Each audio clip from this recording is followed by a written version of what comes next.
বয়স 18 হতে না হতেই পাত্রপক্ষ দেখতে আসা এবং তারপর নিজের বদলে নিজের মামাতো বোনকে পাত্রপক্ষের পছন্দ হয়ে যাওয়া সব কিছুই ভীষণ অনাকাঙ্ক্ষিত ছিল বেগমের কাছে।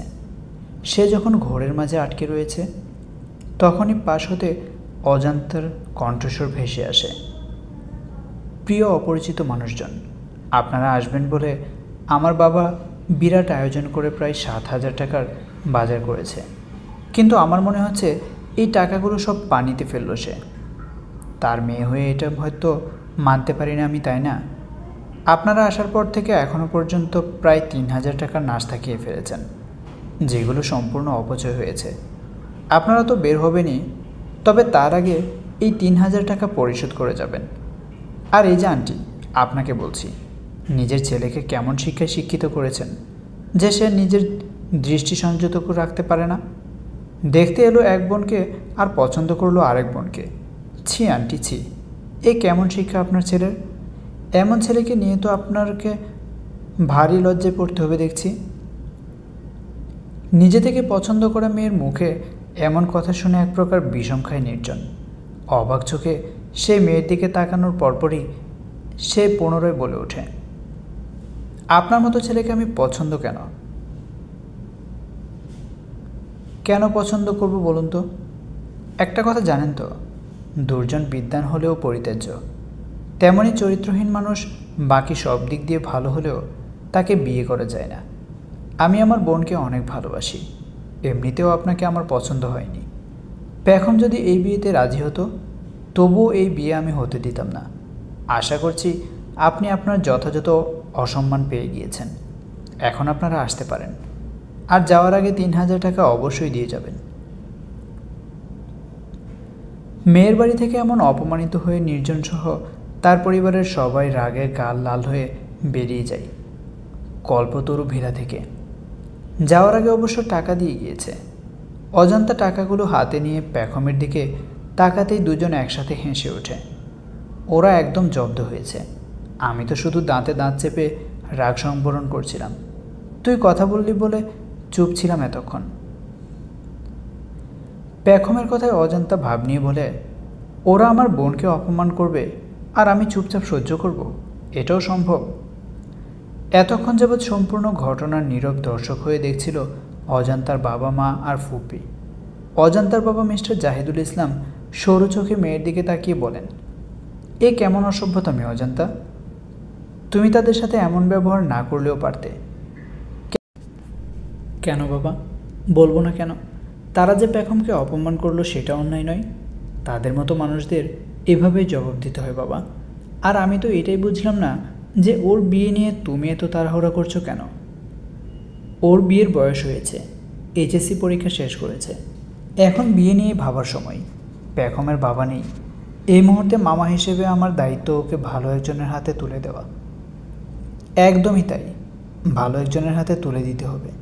আগে ভালো একজনকে খুঁজে নিয়ে আসো, তারপর বিয়ের কথা তুলবে, তার আগে নয়। কথাটা বলে পেখমের হাত ধরে ঘরে চলে যায় অজান্তা। ঘরে ঢুকে পেখম শাড়ি খুলে একটা জামা পরে বিছানার উপর শুয়ে পড়ে। অজান্তা ফোনের চোখ রেখে বলে, তুই ওই ছেলেটার কথায় কষ্ট পেয়েছিস তরু? এসব তুই কী বলছিস কল্প? ওই অসভ্য ছেলের কথায় আমি কষ্ট পাবো কেন? না মানে তোকে যে এভাবে অপমান করলো, তোর অপমান তো আমারও অপমান, তাই না? আরে ধুর, যাকে আমি চিনি না জানি না তার কথায় কষ্ট পাবো কেন? আমি একদম স্পষ্ট কষ্ট পাইনি, বরং আমার মজাই লেগেছে। মজা? কেন? এই যে তুই আমার হয়ে ওদের জবাব দিলি, আমি তো মামার সামনে কিছু বলতে পারি না। তুই ওদের জবাব না দিলে হয়তো আমি কষ্ট পেতাম। যেহেতু তুই জবাব দিয়েছিস তাই আমি খুশি হয়েছি, আর ওদের চেহারা দেখে মজা পেয়েছি ভীষণ। তানভীর ভাই এখানে থাকলে আরও বেশি মজা হতো। এতক্ষণে বাবা আর তানভীর ভাইয়ের ঝগড়া শুরু হয়ে যেত। আমার না ওদের ঝগড়া দেখতে বেশ মজা লাগে। আমি বুঝি না মামা ভাগ্নে সারাক্ষণ কেন এত ঝগড়া করে। এই প্রশ্নের উত্তর আমার কাছেও নেই। দুজনের কথার মাঝে সামিল হতে অজান্তার মা মিসেস পলি আহমেদ আর ফুপি আয়েশা ইসলাম এসে হাজির হন ঘরে। মেয়েদের পাশে বসে আয়েশা ইসলাম বলেন, এত বড় কাহিনী হয়ে গেল আর তোরা এত স্বাভাবিক? কিরে, তোদের কি কোনো কিছুতেই খারাপ লাগে না? কেন খারাপ লাগবে ফুপি? আমরা সব কিছু পজিটিভলি নিতে জানি। জীবনে এত কষ্ট রেখে কী লাভ? তার থেকে ভালো সব কিছুর মধ্যে মজা উপলব্ধি করা। আমার মতো আবেগপ্রবণ মায়ের সন্তান যে এমন কিভাবে হলো সেটা বোধগম্য হয় না আমার। মিসেস পলি আহমেদের কথায় অজান্তে হেসে উত্তর দেয়, তোমার মেয়ে এমন, এই জন্য তো তোমার গর্ব করা উচিত মা। মানুষ কষ্ট দিতে ভালোবাসে, কিন্তু তাদের ভালো লাগা দিয়ে তো আমাদের জীবন চলবে না। জীবনকে উপভোগ করতে হবে, বুঝলে আম্মুজান? আর কিছু বলার আগেই বাইরে থেকে কারোর কথার আওয়াজ পেয়ে সবাই ঘর থেকে বেরিয়ে এসে দেখতে পাই মামা ভাগ্নে আবার ঝগড়া শুরু করেছে। সবে মাত্র বাড়িতে পা রেখেছে তানভীর। এর মাঝে মিস্টার জাহিদুল ইসলাম চেয়ারে বসে তানভীরকে উদ্দেশ্য করে বললেন, সারাদিন বাইরে ঘোরাঘুরি করে সন্ধ্যার সময় নবাবের বাড়ি ফেরার সময় হলো।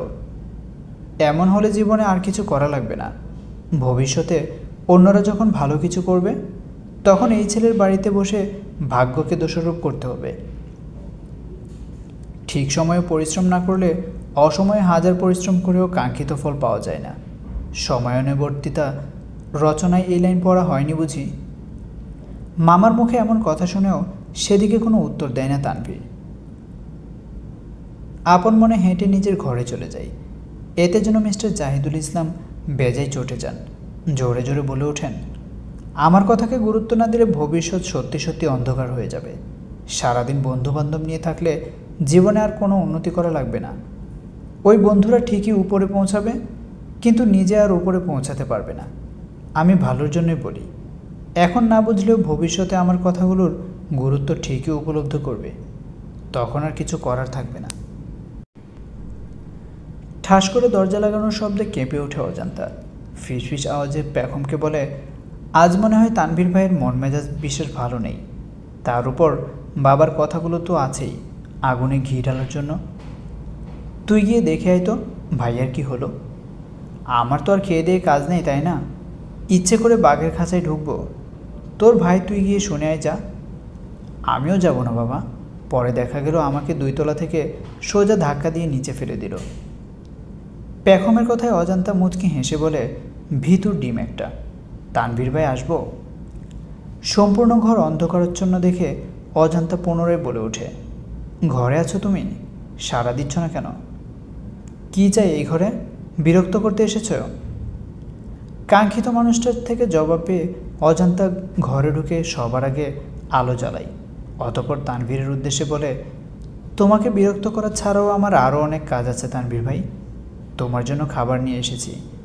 বাইরে তো যাবে না ইফতার করতে, তাই ঘরেই দিতে এলাম। তুমি দিতে এলে কেন? পেখম কোথায়? তরু রান্নাঘরে মা আর ফুপিকে সাহায্য করছে। কেন? আমি খাবার নিয়ে এলে সমস্যা কোথায়? সমস্যা আমার না, সমস্যা তোমার বাবার। আমি বুঝি না তোমরা এত ঝগড়া করো কেন সারাক্ষণ? যেমন বাবা তার তেমন মেয়ে, চোখ থাকতেও অন্ধ আর কান থাকতেও কিছু শুনতে পায় না। তানভীর ভাই। অজান্তাটাকে বোধ হয় সে খানিকটা বিরক্ত বোধ করে, তাই বিছানা ছেড়ে উঠে বসে অজান্তার দিকে তাকিয়ে বলে, খাবার দিতে এসেছো না? টেবিলের উপর খাবার রেখে চলে যাও। বাড়তি আর একটা কথাও বলবে না। অজান্তা যেন কিছু বলতে চেয়েও বলতে পারে না। টেবিলের উপর খাবার রেখে চলে যায়। ঘর কোনো ছেলে একটা। কথাটা তানভীরের কান পর্যন্ত পৌঁছালেও সে বিশেষ পাত্তা দেয় না সেদিকে। নিজের ঘরের সাথে লাগোয়া ওয়াশরুমে গিয়ে ফ্রেশ হয়ে অজু করে এসে চেয়ারের উপর বসে মাগরিবের আজান দেওয়ার অপেক্ষা করে সে। অজান্তাকে মুখ গম্ভীর করে তানভীরের ঘর থেকে বের হতে দেখে পেখম এগিয়ে এসে বলে, ভাইয়া কিছু বলেছে তোকে? তার কাজই তো খোঁচা দিয়ে কথা বলা। কি হয়েছে আবার? আমি খুশি মনে খাবার দিতে গেলাম আর সে আমার সাথে কেমন ব্যবহার করলো। থাক বাবু, রাগ করিস না। জানিসই তো ভাইয়া কেমন স্বভাবের। মাঝে মাঝে আমার কি মনে হয় জানিস, ওই বান্দা আমাদের গ্রহেরই না, অন্য গ্রহের মানুষ, এলিয়েন একটা। এখন এসব ছাড়, ইফতারের সময় হয়ে গেল। তুই তৈরি হয়ে আয় যা। মামা আবার সবাইকে একসাথে না দেখলে কথা শোনাবে। বাবা আর তানভীর ভাইয়ের কাজই তো এটা, কোনো কারণ ছাড়াই মানুষকে কথা শোনানো। পেখমকে আর কিছু বলার সুযোগ না দিয়ে চলে যায় অজান্তা। ঘড়ির কাঁটায় এখন 10টা বেজে 50 মিনিট। রাতের খাবার খেয়ে তারাবি নামাজ শেষে অজান্তা ফোন নিয়ে বসেছে। পাশেই পেখম বিছানার সাথে হেলান দিয়ে বই পড়ছে। এই পেখম, আমাদের এখন কিছু একটা করা উচিত। আর কতদিন এভাবে বেকার বসে থাকব? কি করবি সেটাই তো ভাবতে হবে আমাদের। আমাদের ইউনিক কিছু করতে হবে। এই এক কাজ করলে কেমন হয়? আমরা তো ক্রাফটস নিয়ে কাজ করতে পারি। ক্রাফটিং? হ্যাঁ, এসব তো আমরা বেশ ভালোই পারি, করা যায়। কিন্তু দুজনের কথার মাঝে পলি আহমেদ এসে বললেন, তোদের ঈদ নিয়ে কোনো মাথা ব্যথা নাই? ও মা, এ কেমন কথা আম্মু? ঈদ নিয়ে আমরা খুবই আগ্রহী। তাহলে কেনাকাটা শুরু করছিস না কেন? সবাই তো টুকটাক কেনাকাটা শুরু করেছে। আরে মামি, এত আগে থেকে শপিং করব? যাক আরও কিছুদিন। এমন করলে পরে আর কিছুই পাবি না। তোদের তো আবার এক জামা পছন্দ হতেই 6 মাস লাগে। 6 মাস আম্মু? কথার কথা আর কি। তুমি চিন্তা করো না, আমরা এবার অনলাইন থেকে জামা কিনব। অনলাইনের জিনিস ভালো হয় না। বলেছে তোমাকে, অনলাইন ভালো অনেক শপ আছে, শুধু একটু কষ্ট করে খুঁজে নিতে হয়। আর তাছাড়া আমরা তো জানুয়ারি মাসে অনলাইন থেকেই শাড়ি কিনেছিলাম। পেখমের কথার সাথে তাল মিলিয়ে অজন্তা জানাই, তখন তো খুব পছন্দ করেছিলে শাড়িগুলো। হয়েছে, আর তর্ক করা লাগবে না, যা খুশি কর তোরা। কথাটা বলে পলি আহমেদ চলে যায়। অজন্তা পেখমকে কিছু বলবে তার আগেই পেখমের ফোনে একটা কল আসে। অজন্তা হেসে বলে, ইদানিং তোর ফোনে একটু বেশি কল আসে, ব্যাপার কি? আরে আমার এক বন্ধু কল দিয়েছে। ও, শুধু বন্ধু? ও, শুধু বন্ধু না, তোর জিজু লাগে। শর্ত তুই? পেখম কিছু না বললেও অজান্তা কিছু একটা আন্দাজ করে আপন মনে বলে ওঠে, সবার জীবনেই কেউ না কেউ আছে, শুধু আমার জীবনেই কেউ নেই। থাকবে কিভাবে? আমি যে বেছে বেছে এমন একজনের প্রেমে পড়েছি যার সামনে দাঁড়িয়ে ভালোবাসি কথাটা বলার সাহস নেই আমার। কথাটা ভেবে আপনা আপনি মন খারাপ হয়ে যায় অজান্তার। রাতে কিছু একটা খাওয়ার জন্য রান্নাঘরে আসার সময় অজান্তা খেয়াল করে তানভীরের ঘরে এখনও আলো জ্বলছে। সেদিকে লক্ষ্য করে এগিয়ে যাচ্ছে। দরজার ফাঁক দিয়ে ভেতরে তাকিয়ে দেখে তানভীর এখনও জেগে জেগে পড়াশোনা করছে। সারাদিন এই ছেলেটা কোথায় যে থাকে তা কেউ জানে না, কিন্তু রাত হলেই নিয়ম করে পড়াশোনা করা তানভীরের স্বভাব। অজান্তা কিছু একটা ভেবে রান্নাঘরে চলে যাই। তারপর চুলা জ্বালিয়ে রামেন তৈরি করে 2টা বাটিতে সুন্দর করে সাজিয়ে তানভীরের ঘরের সামনে চলে যায়। দরজায় কড়া নাড়লে তানভীর সেদিকে না তাকিয়েই বলে ওঠে, এত রাত জেগে আছো কেন?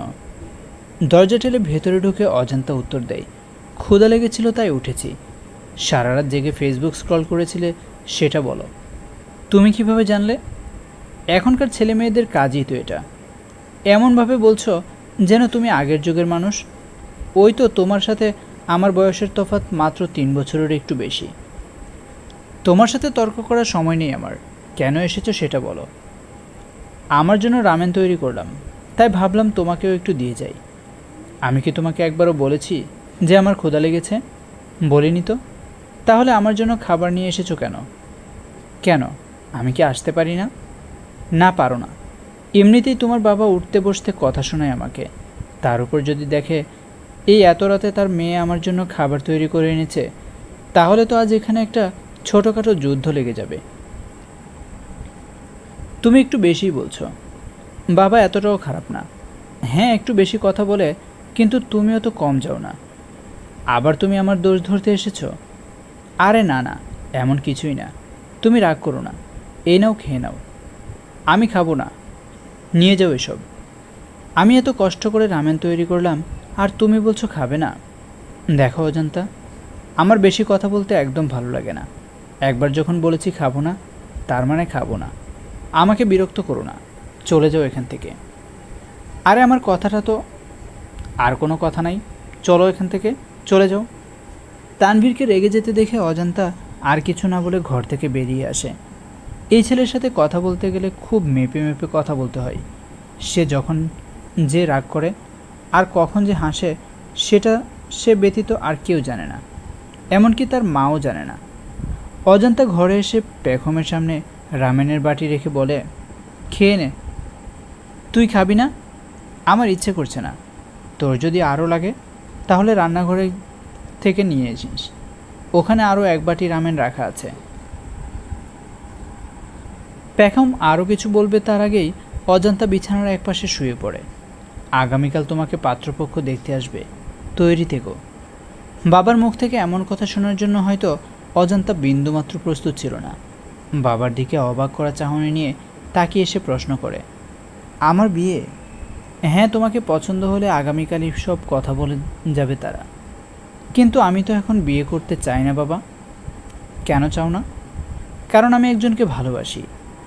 মেয়ের মুখ থেকে অকপটে এমন কথা শুনে জাহিদুল ইসলাম খানিকটা অপ্রস্তুত বোধ করে বললেন, কাকে ভালোবাসো? তানভীর ভাইকে। অজান্তা? বাবার চিৎকারে কেঁপে উঠে সে। বাড়ির প্রত্যেকে অজান্তার দিকে অদ্ভুত চোখে তাকিয়ে আছে কেবল পেখম ছাড়া। অজান্তা সবাইকে উদ্দেশ্য করে বলে, কাউকে ভালোবাসা তো অপরাধ নয়। আমি তানভীর ভাইকে অনেক আগে থেকেই ভালোবাসি। কেন ভালোবাসি এই উত্তর আমার কাছে নেই, কিন্তু আমার ভালোবাসা মিথ্যে নয়। আমি বিয়ে করলে তানভীর ভাইকেই করব, নতুবা আর কাউকে নয়। আর যদি আমি বলি আমি তোমাকে বিয়ে করতে চাই না, বিয়ে করা তো দূর, আমি কখনো তোমাকে অন্য নজরে দেখিনি। আচানক কারোর কণ্ঠে এমন কথা শুনে সবাই পেছন ফিরে তাকায়। তানভীর চোখে মুখে একরাশ বিরক্তি নিয়ে দাঁড়িয়ে আছে। অজান্তা তানভীরের কাছে গিয়ে কণ্ঠে জড়তা নিয়ে প্রশ্ন করে, আমি তোমাকে ভালোবাসি তানভীর ভাই। তানভীর বলল, কিন্তু আমি তো তোমাকে ভালোবাসি না। কেন ভালোবাসো না? তোমাকে ভালোবাসার বিশেষ কোনো কারণ আছে কি? তানভীরের এমন প্রশ্নের জবাবে কিছু বলতে পারে না অজান্তা। তার গলা দিয়ে যেন কোনো আওয়াজ বের হতে চাইছে না আজ। শোনো মেয়ে, আমি তোমাকে না কখনো ভালোবেসেছি, আর না কখনো ভালোবাসতে পারবো। অহেতুক এসব না ভেবে বাবার কথা মতো বিয়ে করে নাও। আর যাই হোক, এমন বাবার মেয়েকে আমি কখনো ভালোবাসতে পারবো না। কথাটা বলে আর এক মুহূর্ত সেখানে দাঁড়ায় না তানভীর, বাড়ি ছেড়ে বেরিয়ে যায়। অজান্তার বাবা কঠোর কণ্ঠে বলে ওঠেন, এসব ভালোবাসার বুথ মাথা থেকে ঝেড়ে ফেলে দাও। তোমার বিয়ে সেখানেই হবে যেখানে আমি চাইব। বাবা? কি বাবা? অন্য কারোর কথা বললে হয়তো ভেবে দেখতাম, কিন্তু এই ছেলের সাথে আমার মেয়ের বিয়ে আমি কখনোই দেব না। কিন্তু বাবা, আর একটা কথা নয়, আমি আমার সিদ্ধান্ত জানিয়ে দিয়েছি, আর এটাই আমার শেষ কথা। অজান্ত অসহায় চোখে মায়ের দিকে তাকিয়ে কাঁদতে কাঁদতে ঘরে চলে যায়। দরজা লাগিয়ে মেঝের ওপর বসে ফুঁপিয়ে কাঁদে আর ভাবে, এমনটা তো হওয়ার কথা ছিল না তানভীর ভাই। আমি তোমাকে ভালোবাসি, ভীষণ ভালোবাসি। আমার জীবনে প্রথম ভালোবাসার অনুভূতি নিয়ে এসেছো তুমি। আমি যে তোমাকে ছাড়া আর কাউকে ভালোবাসার কথা ভাবতেও পারি না তানভীর ভাই। বাবা আর তোমার ঝামেলার মাঝে আমার ভালোবাসা কেন মূল্যহীন হয়ে গেল? আমি যে এই কষ্ট মানতে পারছি না তানভীর ভাই। সময় গড়িয়ে যায়, বেলা গড়িয়ে সন্ধ্যা নামে। অজান্তা ঘর থেকে বের হয় না। অজান্তার চিন্তায় সবাই যখন অস্থির, তখনও সেখানে তানভীরের দেখা মেলে না। দীর্ঘক্ষণ যাবৎ নিজের সাথে এক প্রকার যুদ্ধ করে ঘর থেকে বেরিয়ে আসে অজান্তা। সকলের দিকে তাকিয়ে কেবল বলে, তোমরা আমাকে যেখানে ভাসিয়ে দিতে চাও, আমি সেখানেই ভেসে যেতে রাজি। এক জীবনে তো মানুষ সব পায় না, আমিও না হয় আমার ভালোবাসাকে পাবো না, ক্ষতি নেই তো তাতে। কথাটা বলে আবারও দরজা আটকে দেয় সে। আনমনে বলে, এই যেমন আমি তোমাকে পাবো না, আচ্ছা আমি যে তোমাকে ভালোবেসে নিজেকে বিলীন করে দিতে চেয়েছি, কখনো কি তুমি আমার এই অসীম ভালোবাসা বুঝবে? আমার ভালোবাসার গভীরতা বুঝে আমায় খুঁজবে? খুঁজবে না হয়তো, তবু আমি তোমাকেই ভালোবেসে যাব। এক মনে তো অনেকজনকে জায়গা দেওয়া যায় না। আমার মনের দখল তুমি অনেক আগেই নিয়ে নিয়েছো। এই মনে আর কারোর ঠাঁই হবে না তানভীর ভাই, আর কারোর ঠাঁই হবে না। অজান্তার চোখের পানি আজ বাদ মানতে চাইছে না। তার মনের ভেতর যে ঝড় বইছে, তা সে ব্যতীত আর কেউ হয়তো কখনো বুঝতেই পারবে না। তার অসীম ভালোবাসায় নিজেকে হয়তো কখনোই খুঁজে পাবে না তানভীর, বোঝার চেষ্টাও করবে না এই পৃথিবীর কোনো এক প্রান্তে কেউ একজন তাকে ভীষণ ভালোবাসে। হয়তো বিষাদময় প্রেম কাব্যে তারা দুজন নিজেদের খুঁজে নেবে ভিন্ন দুই নামে, ভিন্ন দুই পরিচয়ে। বন্ধুরা, আজকের গল্পের নাম বিষাদময় প্রেম কাব্য, লিখেছেন নামিরা নূর নিদ্রা। বন্ধুরা, গল্পটি কেমন হয়েছে তা অবশ্যই কমেন্টে জানিয়ে দিন। ভালো লেগে থাকলে অবশ্যই একটি লাইক দিয়ে ভিডিওটি শেয়ার করে আমাদের চ্যানেলের সাথেই থাকুন। যারা এখনও চ্যানেলটি সাবস্ক্রাইব করেননি প্লিজ আমাদের চ্যানেলটিকে সাবস্ক্রাইব করে নিন। ধন্যবাদ সবাইকে।